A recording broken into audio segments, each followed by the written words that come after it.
Nous sommes le 9 novembre aujourd'hui, c'est bien sûr le 41e anniversaire de la mort du général de Gaulle. Et comme chaque année, le président de la République s'est recueilli tout à l'heure sur la tombe du général à Colombey-les-Deux-Églises en Haute-Marne, où il a déposé une gerbe. Il a également déposé une gerbe, vous le voyez, au pied de l'immense croix de Lorraine qui domine le village. Je vais profiter de cet anniversaire pour vous montrer deux très beaux livres tirés d'une exposition au Musée des Lettres et Manuscrits, les brouillons de centaines de messages et courriers du général de Gaulle rédigés à Londres entre 1940 et 1942.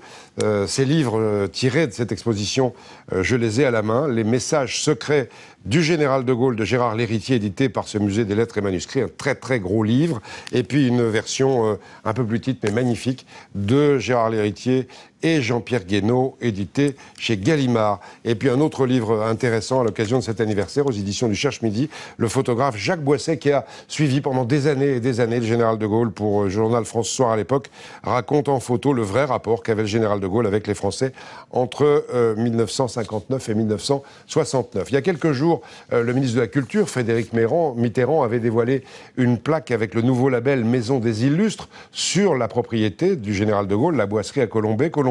Avec le mémorial de Gaulle, où était Nicolas Sarkozy ce matin, un mémorial si chargé en émotions et en histoire. Amandine Atalaya et Christian Barthès.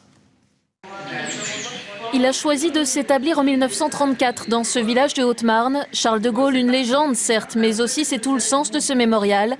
Un homme simple, écrivain de longues heures à sa demeure de la Boisserie et père de famille, très attaché à ses 3 enfants, dont la petite Anne trisomique. Il n'avait pas été épargné par la vie familiale et personnelle, quoi. Il avait quand même eu des difficultés.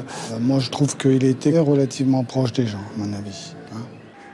Et sa vie d'adulte commence on ne peut plus durement. Ici, dans les tranchées, jeune sous-lieutenant, puis c'est la Seconde Guerre mondiale, de l'appel du 18 juin 40 à la descente victorieuse sur les Champs-Élysées.